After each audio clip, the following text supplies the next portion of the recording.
ay rated SPG. Striktong patnubay at gabay ng magulang ang kailangan. Maaaring may masiselang tema, lengguwahe, karahasan, sexual, horror o droga na hindi angkop sa mga bata. Ikaw ang aking dala sa gabing madilim. Ikaw ang bawat sana sa lahat ng hiling. Sagot sa akin. Magkakaroon na naman ang harapan itong si Moira at itong si Lynette. At dito naman na inaasar ni Lynette itong si Moira na hayaan na lamang daw na mag-enjoy itong si Moira at magbakasyon. Baka ito na daw ang huling araw ng kanyang kasiyahan. At dito naman naasar na sa itong si Moira sa mga sinasabi dito ni Lynette.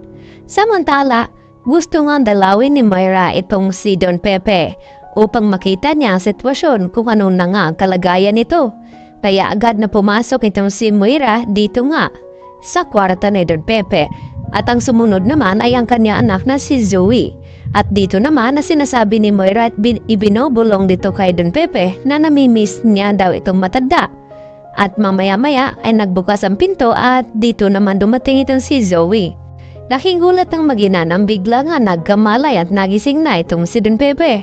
At pagtanto na may tao nga sa loob ng kwarto at dito nagtanong itong si Don Pepe na kung sino ang mga ito dahil hindi niya nga ito natatandaan. At dito naman nagulat itong si Zoe na hindi siya kinakilala ng kanyang lolo Pepe at ganoon din ng kanyang ina. Isa lamang ibig sabihin nito na may amnesia nga ngayon itong si Don Pepe. Samantala, tuwang-tuwa naman itong si Lynette na makakasama niya ang kanyang anak papuntang Japan.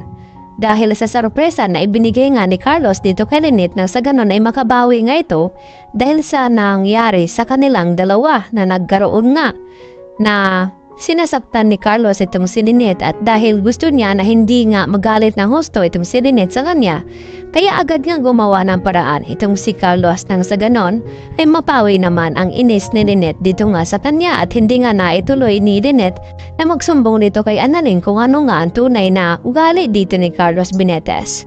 Dahil inunahan na nga ni Carlos itong si Lynette na magsabi dito kay Annalyn na kung ano ba talaga ang nangyari kung bakit natalsikan ng bubog itong braso ni Lynette. Samantala, napagalaman naman ngayon ng mga kapulisan na itong kotse na hindi daw pagmamayari ni Moira dahil iba daw ang nagmamaniho nito at ito na nga si Miss Nereza Sandoval. At nagulat itong si Giselle dahil nakita niya at natatandaan na minamaniho nga ito ni Moira bago nawala itong si Don Pepe. At dito naman na sinabi ni Giselle sa mga pulis na kinakailangan nila imbestigahan kung ano nga ang kinalaman dito ni Nereza sa nangyaring kidnapping dito sa ama ni Giselle. Kaya agad nilang pinuntahan ito sa bahay at pinanampot itong si Nereza. At nagulat naman itong si Nereza na kung ano daw ang ginagawa ng mga pulis. At dito na sinabi ni Giselle na nalaman na nga nila itong kotse ni Nereza ang ginamit nung kinidnap nga itong si Lolo Pepe. At dahil dito, nagpupumilit itong si Nereza na wala daw siyang kinalaman sa nangyaring kidnapping at hindi daw siyang nagmamaniho ng kotse na yon sa araw ng kinidnap daw si Don Pepe. Mapipilitan na rin kaya na magsabi ng katotohanan nitong si Nereza dahil naipit na rin siya dito sa sitwasyon na pinagbibintangan na nga siya dito ni Giselle at baka makulong pa na wala sa oras itong si Nereza kaya kinakailangan niyang ilaglag itong si Moira na sa ganon ay mapaimbestigahan itong si Moira.